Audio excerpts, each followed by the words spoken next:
All right, and we're back, and now it is time for the top five segment, man. And this week it is critically acclaimed films that we just don't like, that we hate, that we just never want to see again, that you'll probably watch again, that we want nothing to do with. No. So, man, oh man, there's a lot of surprising ones on both of our lists that I feel like are gonna be like, you know. Well, a couple on yours definitely took me by surprise. Well, one, I know because you say it all the time, so I wasn't too surprised by it. But your number five right off the gate, I was like, what the fuck? Like, yeah, I figured. Number five for me goes to Up.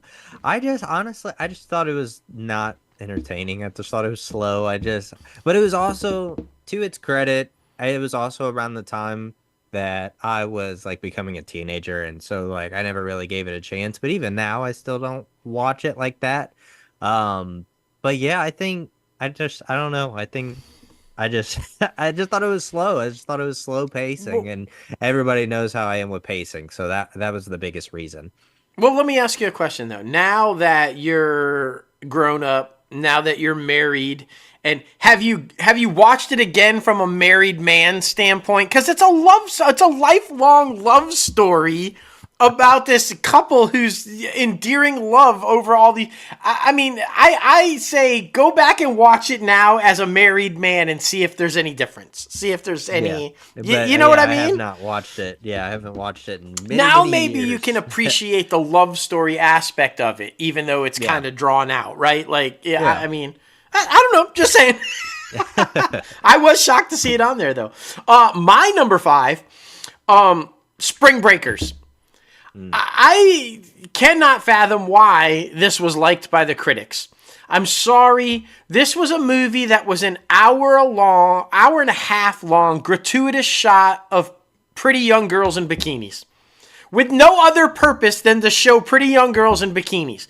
It's basically, okay, so it's got Vanessa Hudgens, Selena Gomez, Ashley Benson. All beautiful young women, right? Scantily clad in bikinis. The premise of this movie is they're on spring break. They run out of money. They want to continue their vacation, so they rob a restaurant. They get busted. They're arrested. And guess what? A drug and arms dealer bails them out, and they start hanging out at his mansion for spring break. He's played by James Franco.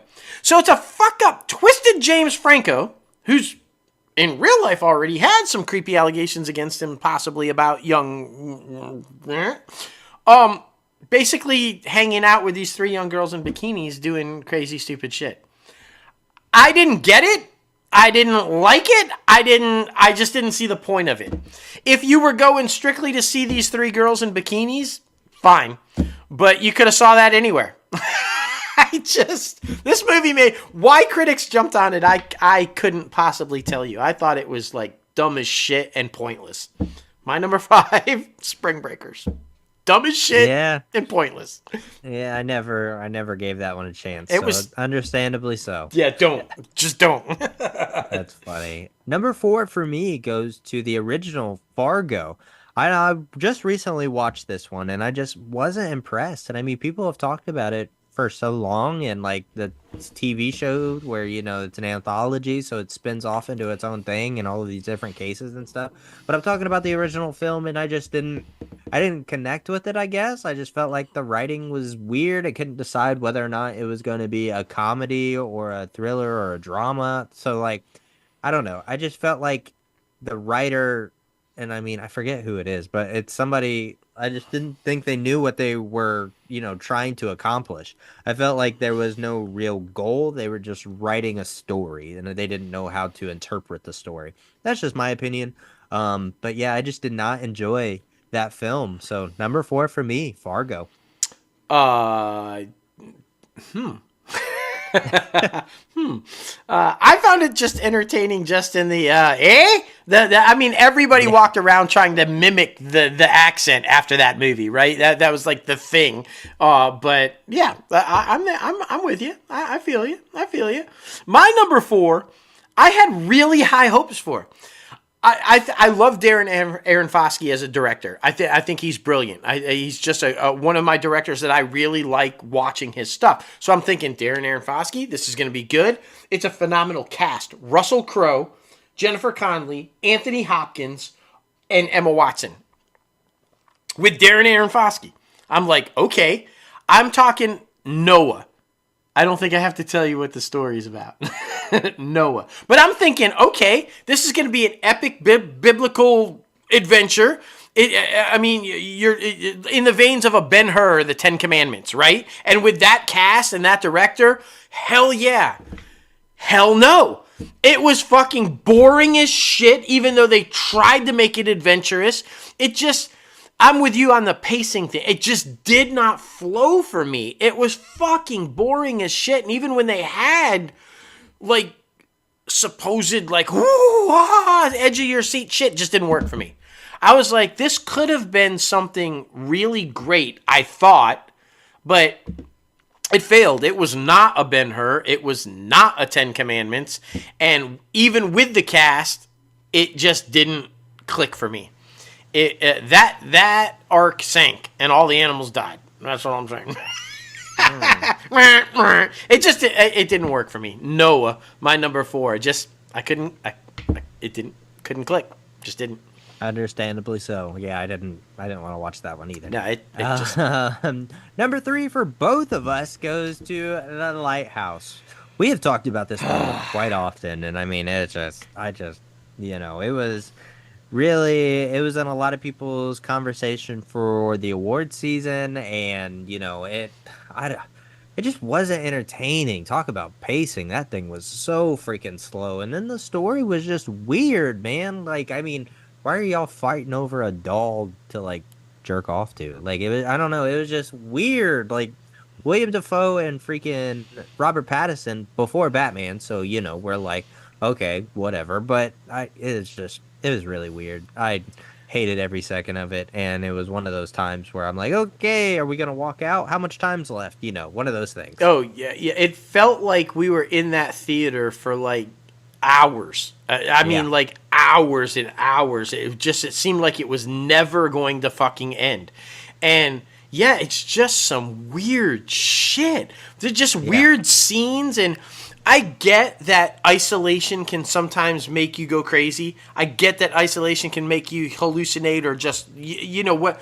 But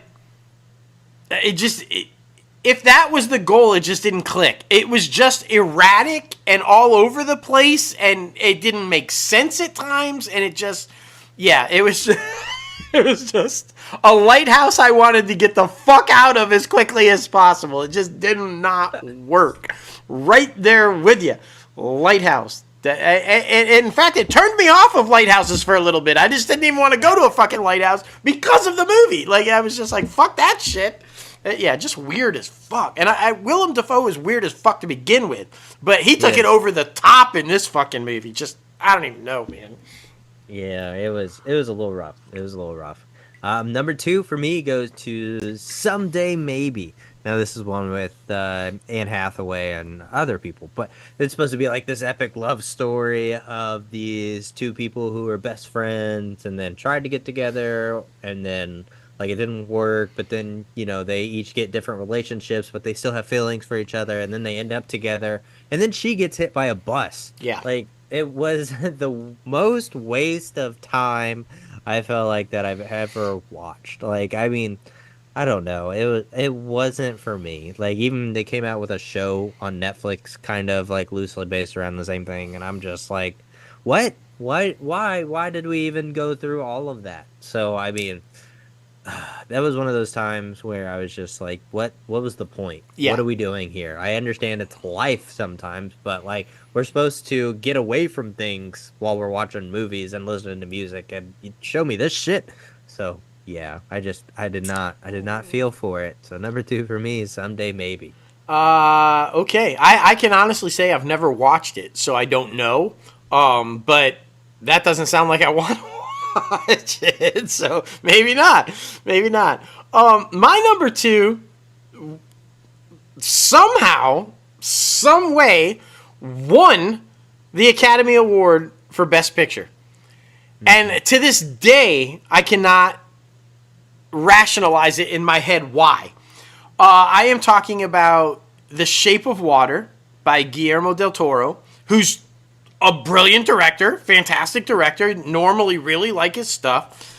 But this was an odd fucking, just weird-ass movie, a period piece, kind of set in the 50s or 60s, if I'm not mistaken, in this top secret government facility where this woman who's a janitor falls in love with a space alien aqua figure. It's living in a tube of water. It's some sort of fucking alien underwater creature that she develops feelings for, and it's a love story between a janitor and an alien water creature. And it just didn't work for me. It was painful at times to watch. It felt really long. It drug out.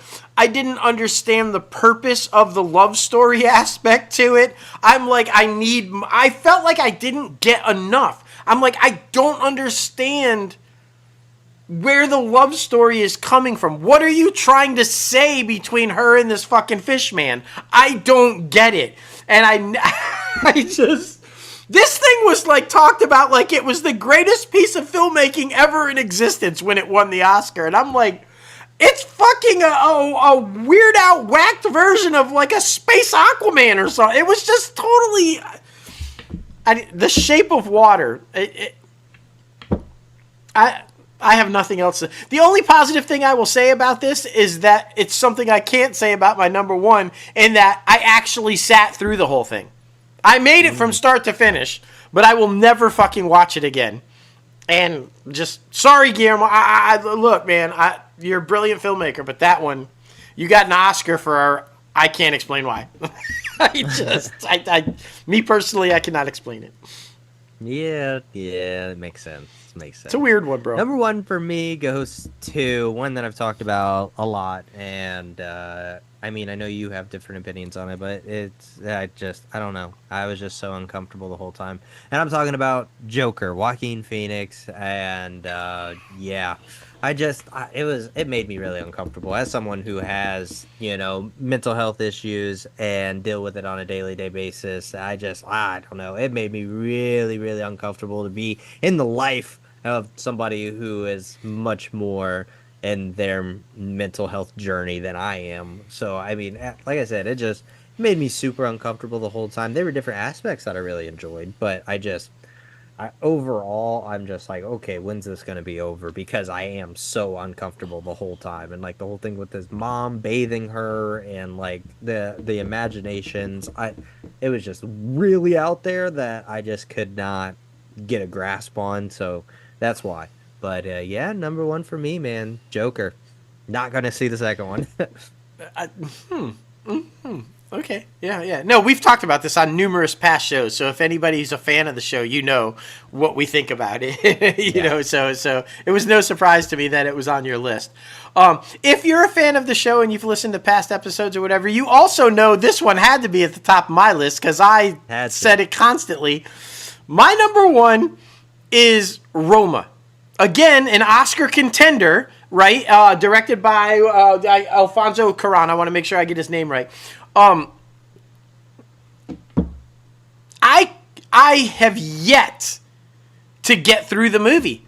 I have legitimately tried to watch this thing from start to finish, and I cannot get through it. I fall asleep. I lose interest. It in no way, shape, or form holds me at any point during the... It's boring as fuck. I don't understand. It's basically set in this, like, foreign town. I think it's Italy or Mexico. It's Mexico City. And it's this housekeeper that comes in to help take care of this family's kids and everything. And the father basically runs off with the mistress. And the wife decides she can't handle it all and she wants to go on vacation. And she invites the housekeeper to go on vacation with her with the kids. And the housekeeper finds out she's pregnant, so she's dealing with the pregnancy and all that. There's just so much going on in it. But it never connects for me. It never flows for me. It never holds my attention. I think where it fails is I didn't give a fuck that her husband cheated on her and ran away with the mistress.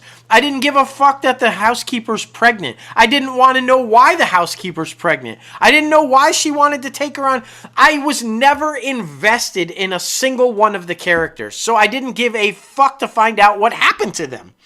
And maybe that's why I never finished the film. I just couldn't connect to it.